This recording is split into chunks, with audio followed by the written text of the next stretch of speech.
And he came up with stuff that nobody ever thought of before. No. You know, I I mean, mean, there's videos of this guy, black and white video doing tapping. yeah, Yeah, yeah, but I've seen that. it wasn't fully realized. It didn't sound like what Eddie did with No, Eruption. no, because they Nothing like say that. that they say, oh, somebody else was doing tapping before. Yeah, but he didn't take it to the next level like Eddie did. Yeah, he didn't make that sound. That No. when when you listen to what's the song? Oh, you really got me. Hmm. The solo tapping on that, to me, when I listen to that, is even today, it sounds like a laser beam coming from an alien spaceship. Right. It You know, does. it's like, what is that, man? It's just like, I'm listening to the new guys doing the tapping nowadays. Right. It doesn't have the same impact. It sounds really good. They're doing all these tricks, stuff like that. Sure. But when you hear that, just from that, you really got me tapping. It's like, it sounds like a laser shooting from a I laser mean, gun. it was from You know? another planet. I mean, really, it Yeah, was like from another planet. yeah. Like I've never heard anything like There that were, yeah, before. exactly. No. Like I said, Mark Knopfler was a guy from the year before, and then Right. there's and the guys from the '70s. I mean, they were kind of similar to that. I mean, Sure. and Like I Eric think, Clapton, he was a great guitar player, but he wasn't yeah. doing crazy stuff with blues, playing blues licks and Now, let me ask you this: you think Eddie had a bigger impact than Jimi Hendrix? um hmm, I'm gonna say yes. I would Just say be, definitely yes. I would say yes just because he influenced so many people. I Yeah, mean, everybody he just changed the way guitar was looked this at. whole landscape. Yeah, Everything changed when he came on the scene. I mean, yeah, Hendrix did the same thing too, yeah. but Eddie Van Halen, he was from just he just took it to the next level, you Right. know. And the other thing, I'm thinking of is that no one plays like Hendrix today, right? No, Nobody has that. no, No, I mean, they don't have that same, the whammy thing and the, no, kind of phrasing. I mean, but everybody is like a derivative of Eddie, right, you know. So I would say definitely Eddie was the bigger uh influence on most people, yeah. since he came out. I mean, Yeah. I love Hendrix, but if yeah, I would have to say that Eddie Van Halen took it to the next level. I mean, Yeah. Hendrix has a lot of his own followers and people that are devoted fans. I mean, I'm one of them too, but But it was just nobody plays like Hendrix, so no. I mean, nobody could play like Hendrix. In fact, Hendrix was on a whole different level. But if if I had to pick, I would say Eddie Van Halen was had the most effect on guitar players. yeah. I think all guitar players. Just because some people were like, well, I didn't really like Hendrix. I don't know. I mean, I guess it's an acquired taste, but I like that sound. I mean, if you didn't have you wouldn't have Stevie Ray Vaughan if you didn't have Hendrix, in my opinion. That's true. You But know, Stevie doesn't really play like Hendrix, so I Stevie mean, Ray Vaughan is he's a fan of Hendrix, but you're right, he doesn't play like he doesn't Hendrix, play like Hendrix. but he has that same passion, I guess you could say, Yeah, that I mean, he same plays the fire. blues, and he has a Yeah, lot more technical abilities than Hendrix, and Hendrix was tremendous when he first came out. But nobody plays like Hendrix today. no, I think he was like one of a kind kind of thing. yeah, he was definitely at a whole different Yeah. level. There's very few guitar players that are like that, right? I mean, you got Yeah. Hendrix, Eddie Van Halen. I don't For know. me, is the I like Hendrix. Eddie's number one. For me, number two is Malmsteen. Hmm. Because when he came out with Rising Force, I Right. mean, I went back to the We could drawing talk about Rising Force and Malmsteen on another episode because I board. got Maybe another episode, right? he Okay. was another guy that turned my ear, Yeah. maybe like Everybody started learning how to speed pick and everything. yeah, all the harmonic minor, going to study Paganini and Right. learning pedal tones. I was guilty of that too because it Yeah. was just so influential. It's such Yeah. a cool sound, and you want to like understand it. But yeah, But that's a Eddie whole was like other the episode. first guy. He was like the first guy with a super saturated Hmm. uh guitar distorted sound to get that sustain, and that's what we love. Right. The whole sustain to be able to pick fast. Yeah. I just love that. I mean, Fast and clean. You yeah. know, super clean. You can. I just saw a video like on YouTube. It was from I think the Van Halen 2, Mhm. the world tour. Yeah. I think I sent you the link, but anyways, it's like somebody took it from like the audience, like 8 millimeter, but they restored it. Oh my gosh, I got chills watching that. And that was like how many years ago? Like, I don't know, 40 some years ago. Right. It was, I just watched it. I'm like mesmerized still to this day. I mean, he just had this tone and this sound and the, Right. and Have the do you see stage presence. do you see the way he picks? Yeah, like He I can't pick like that, like in the middle finger. I think that's where he hold his pick. right? Like this, and his whole Yeah, wrist would it's like turn. Or was it from the wrist? you don't learn that in school. Right, no. Yeah, it's like I don't know how you can get like any momentum on the picking or strength. Doing what? Doing like this with Like the whole yeah, arm? like this, like with a That doesn't pinky. look right what I'm doing. But anyways, you know what I'm talking about. Like, you know who has a weird picking technique is Marty Friedman. Freeman, yeah, I was gonna say Yeah, that. It's he like he has like picked this weird back, underneath. his hands backwards and the pick's pointed backward. That Yeah, how I'm did like, I don't, I couldn't get, I don't understand how he does it, but it works for him. all right. Have you seen guys who like pick with the elbow? What do you mean with their elbow? Oh yeah, yeah, like this whole arm moves up. Yeah, I don't. I've I was tried different versions, but for me, I think it just from the wrist. yeah, I don't think it's too efficient. I mean, I remember No, Ali Viola says, yeah, you shouldn't be picking with the elbow. right. Oh, that's what he meant. Is the elbow? Okay. Yeah, There's a I think it all comes from the wrist right here. This kind of movement. yeah, Maybe there's a muting. famous acoustic nylon string picker that picks with his elbow. I don't know. I should Who's send that? Struns and Far. He does? If you watch his the way he pick, man, he's No, like, I never even noticed. I don't know how do you get like any precision out of from picking with the elbow. Yeah, You know what? I guess it's one of those things. Once you've done it for a long time, that just get becomes used to it. natural to you, Yeah, right? but it doesn't look good for me. I don't know. That's just it Yeah, looks it looks too rigid, huh? Like he's really, yeah, it's like it looks very too mechanical. strenuous. Like you can't really. Or Eddie Van Halen, you see, and it's just like fluttering real fast, fluttering like a butterfly's wings. Real. Delicate, but yet it's the attack is there. Right, right. Yeah, so that's cool, man. I mean, But yeah, and and then then on top of all of that, I mean, I love his songwriting. I mean, right. he writes like some of the weirdest stuff. I mean, you listen to his like Unchained, Mm-hmm. listen to the pre-chorus on it, right? Mm-hmm. Mm-hmm. I mean, it's just so disjointed. Da, It's such da, an odd, da, da, da, da. right? I mean, it's just like it doesn't make any sense. I mean, nobody would write something like that. I mean, I would never write something. Like if you're like, I'm like I tried playing it, learning to play it, and it just the whole timing was weird. I couldn't get the Yeah, timing down, and I was like, I go, this is it sounds easy because he makes it sound easy, but it's really a hard passage if you think about it rhythmically. It's right. kind of awkward, but it works. And I can't Yeah, explain how he does it, but it just yeah. that's one of my My favorite songs. My wife tells me, I told yeah. my wife when I die, you're gonna play that at my funeral, Unchained. She's I think okay, it I'll got Unchained. I think it got voted by the Van Halen fans as being the number one Van Halen song of all time. Well, you know what? I didn't know about drop D tuning until that song came out. Oh, okay. I was like, how does he get that deep, Yeah, I didn't know about that either. tone? Yeah. And I'm like, I just don't understand how he's doing that. Yeah. Then somebody told me, well, you gotta drop the low E to D. I'm like, ah. And then after that, it's like, okay, that's a cool tuning. Yeah. Now my favorite Van Halen tune of all time is Romeo Delight. Okay.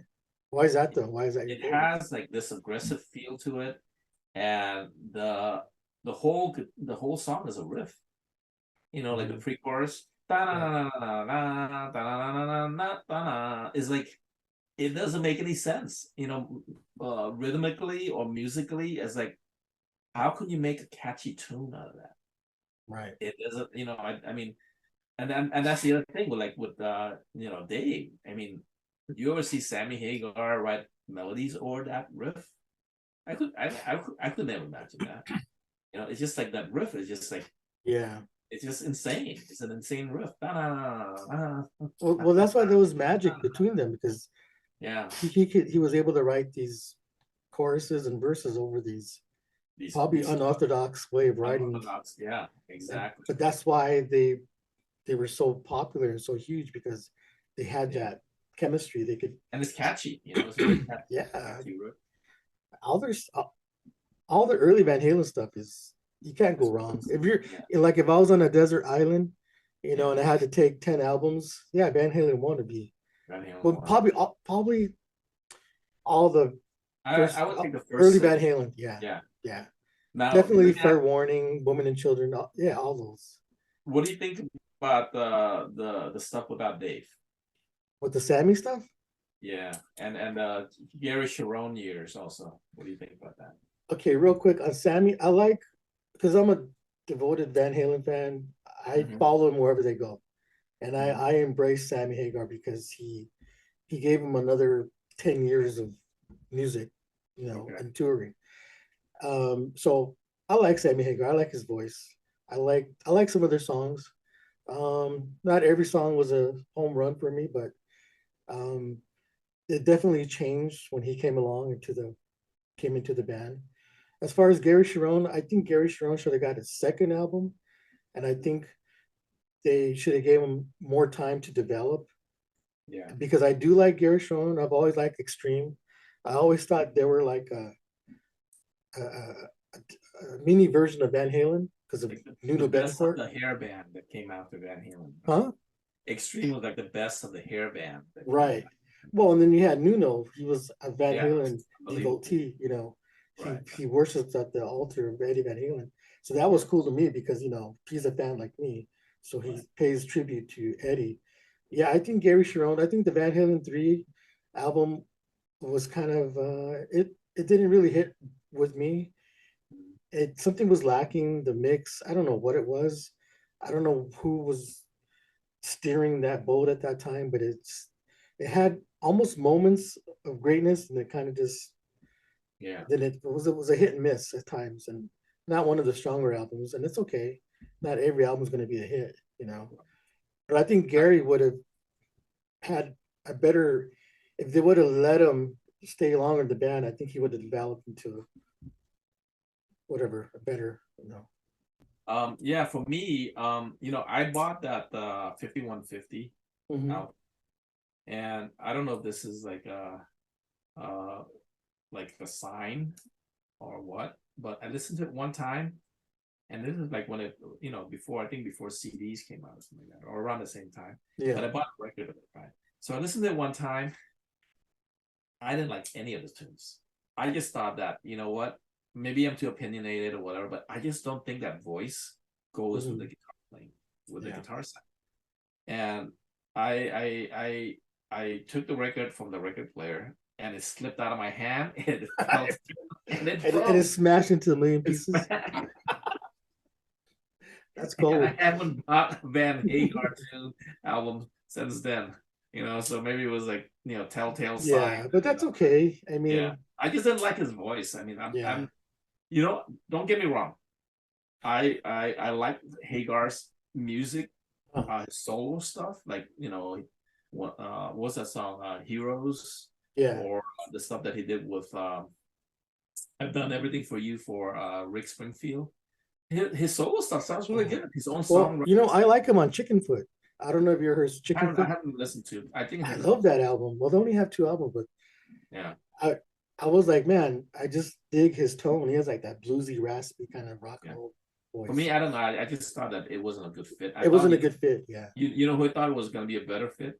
Ooh, Looking back now, I think Ted Nugent would have been a better fit. for Van Halen? Yeah. Really? Even though because he was kind of like a brash kind of guy, just like Dave, Yeah, he's like a wild man. Yeah. wild man, like kind of But I like. mean, but he's a guitar player. You think he would have put down Well, the Sammy guitar? was a guitar player too. Yeah, but Ted Nugent's known for his guitar playing. It might not have worked in terms of It would that, have been but interesting. I think it would have been more interesting than, for Yeah, me anyway. Would have right. he has more of like that crazy personality like Dave, but Sure. maybe he didn't want like a Dave clone or something. You know Dave what? was a fun guy Maybe he was tired of having to compete with the a frontman like that. from him. I mean, because David Lee Roth is the ultimate frontman. You have to admit. But do you think Van Halen would have made it? The brothers would have made it without Dave? For me, No, I don't no. think You so. know, I'm gonna have to say no because it was that combination just worked. Yeah, I agree. Even I didn't even know if they would have made it without Michael Anthony, to be honest with you, You think? Oh, really? Okay. because of his harmonies. Because he has, I mean, he just has his background vocals that just Yeah, it just lifts the song to another level when he sings on them. yeah, You know what? You know what it is? Just the right timing for everyone. All those guys in that band. yeah. Just like all the It was great meant bands, to be. It was Page meant to be. and Page and Plant and you know Exactly. and McCartney and Lennon. I mean, for a great band to happen, you have to have the right mix of people. Right. You know, like for example, the opposite of that. Okay, White Snake. Mm-hmm. When Steve Vai joined White Snake, Okay. I thought that was a totally mismatch. That album that White Snake came out with Vai. I Slip mean, with the tongue or something.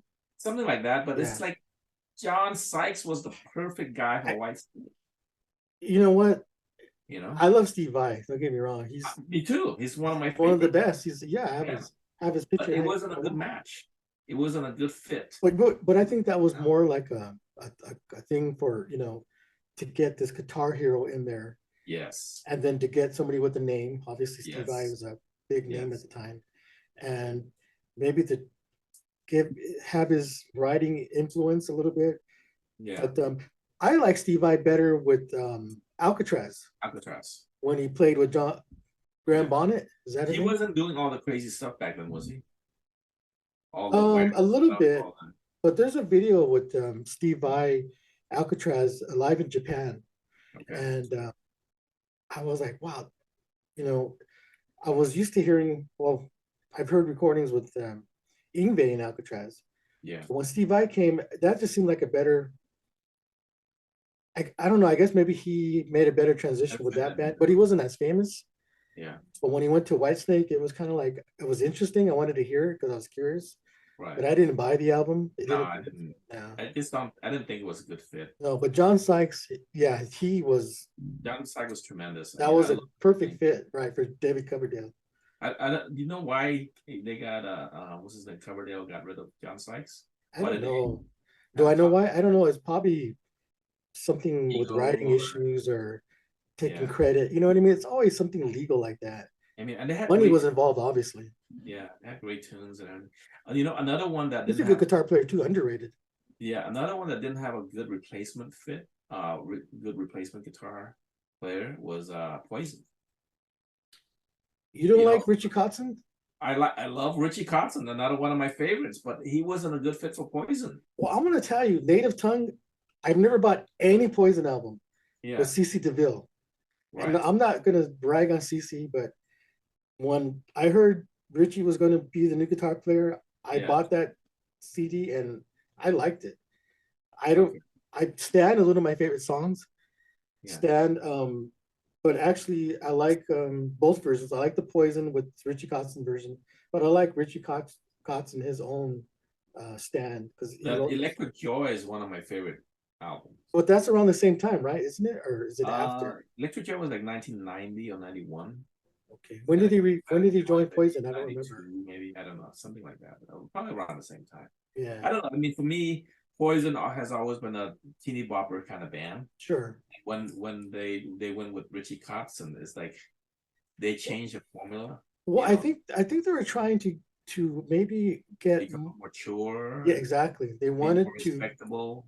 They wanted to branch out and become But more of like a serious band. it didn't really. I don't know. For me, it didn't really. It It didn't didn't. work because if you know they're on tour now, or they're doing the CC well, they got CC I DeVille, guess you see the go and they're back. going back to their roots, which is the Yeah, fun party band, yeah. which is what that's what makes the money, and that's cool. I understand that. And that's why I like Van Halen too. I mean, I like the whole fun party band because they were like the original fun party band. Yeah. And with Hagar, I just thought they went from man this cool rock band with rock guitar hero thing went Mm. to from Van Halen to REO Speedwagon or Night Ranger. No. Oh, yeah, I like Night Ranger. I do like Night I Ranger, but like it's a Brad Gillis, band. man. He's good. Yeah, it's just a different type of band. Or they went to Yeah, Van Halen's journey. It's like right. I don't think that. I mean, I like some of the songs, individually, like what's that piano song? Right Now, Yeah. or Finish What You Started, just individually, but I have never liked the whole entire album post Mhm. from Van Halen. It's like I couldn't, I don't know, You my just couldn't ear, get into it. Yeah, you I couldn't couldn't get get into into it. it at all, But so that's okay. I mean, not yeah, I mean everybody has just my yeah. preference, I'm I just was thinking, just thankful that they were able to continue writing and performing yeah. because I read stories that they wanted to get different play. They wanted to make an album have different singers on each track, like Phil Oh, Collins and really? yeah, they wanted to make like a with all these different singers, You wanted Patty Smythe? something like that. Yeah, some kind of How's you she gonna know, sing? How's she gonna sing "Beautiful Girls"? I don't know. Man. Oh, you mean yeah, you mean from the Scandals that band? Yeah, Yeah, yeah. Patty Smythe. I don't know if that Yeah, there's a rumor about that, but I don't want to get into that kind of stuff. You know what I I don't mean? know. But I don't know how that would work. How that would that work. that was a weird suggestion. But Yeah. I, I'm just thankful that they were able to find a singer and somebody that could take them into the future and continue writing music. Mm. So I'm a Sammy Hagar fan. I mean, I've never owned a Sammy Hagar album, to be honest with you, Me but I too. do own Van Halen and Sammy Hagar together. Those Okay. CDs, just I because never had anything after 5150. So that's crazy. yeah. That's all right though. I mean, I'm not hating on you. That's fine. It's okay. No, we're just expressing our own Yeah. I personal mean, preferences. Yeah. that's how you feel. That's you should Yeah. you are a true Van Halen one fan. Van Halen, original Yeah, Van Halen. the original, and nothing's gonna change your mind because Yeah. actually that is a great era for them. Yeah. The David Lee Roth years, it's the best, probably the best Van Halen version.